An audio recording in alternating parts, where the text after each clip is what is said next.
শনিবার মানেই সবার একটাই চিন্তা, আজ আবার কি বানানো যায়।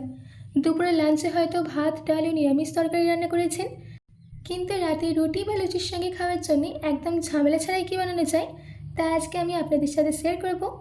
এটা বানানো খুবই ইজি, আর এইটা আপনারা বাড়িতে থাকা খুব কম উপকরণ দিয়েই বানিয়ে নিতে পারবেন। তো চলুন বেশি দেরি করবো না, শুরু করছি আমার আজকে এই সহজ রেসিপি।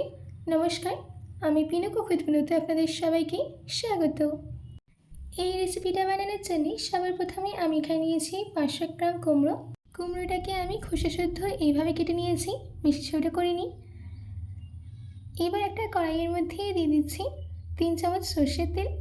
তেল গরম হয়ে গেলে দিয়ে দিতে হবে 1 চামচ ক্রাশ করে নেওয়া ধনে। 1 চামচ গোটা ধনে নিয়ে তাকে গ্রাইন্ডিং জারে হালকা ক্রাশ করে নিয়েছি। এবার আমি এর মধ্যে অ্যাড করে দিচ্ছি 1/2 চামচ জিরে, 1/2 চামচ মেথি, 1/2 চামচ মৌরি। এবার এই সব কিছুকে কিছু সেকেন্ডের জন্য সাথে করে নিতে হবে। তারপর এর মধ্যে দিয়ে দিতে হবে 1 চামচ গ্রেট করে নেওয়া আদা, ঝালের জন্য 2টো কাঁচা লঙ্কা কুচি। এবার এই আদা আর কাঁচা লঙ্কাটাকেও কিছু সেকেন্ডের জন্য সাথে করে নিতে হবে। তারপর এর মধ্যে অ্যাড করে দিচ্ছি একটা মিডিয়াম সাইজের কেটে রাখা টমেটো। টমেটোটা দেওয়ার পর ভালো করে মিশিয়ে নিচ্ছি। তারপর এর মধ্যে কিছু বেসিক মশলা অ্যাড করে দেব।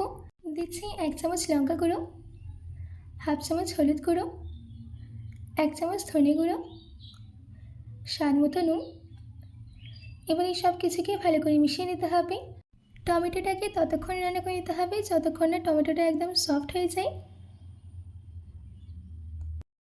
এবার আমি এই স্টেজে এর মধ্যে অ্যাড করে দিচ্ছি 2টো শুকনো লঙ্কা।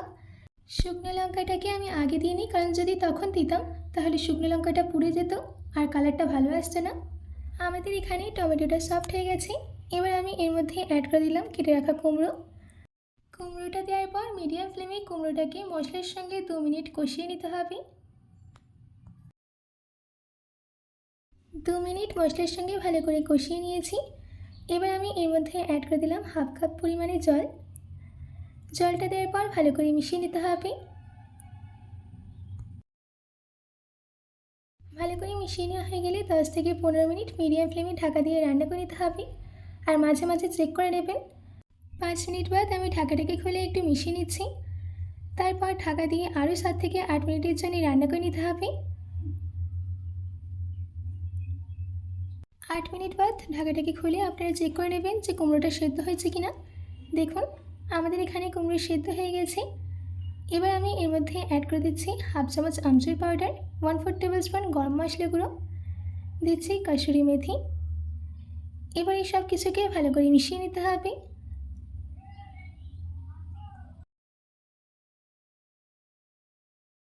ভালো করে মিশিয়ে নেওয়া হয়ে গেছে। এবার আমি এর মধ্যে অ্যাড করে দিচ্ছি ধনেপাতা কুচি,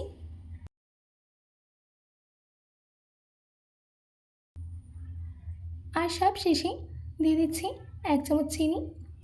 চিনিটা দেওয়ার পর একটু মিশিয়ে নিলেই রেডি আমাদের নিরামিষ কুমড়োর তরকারি। এবার আমি গ্যাসের ফ্লেমটাকে অফ করে দিয়ে সার্ভ করে নিচ্ছি। আশা করছি আমার আজকের এই কুমড়োর সহজ রেসিপিটা আপনাদের ভালো লেগেছে।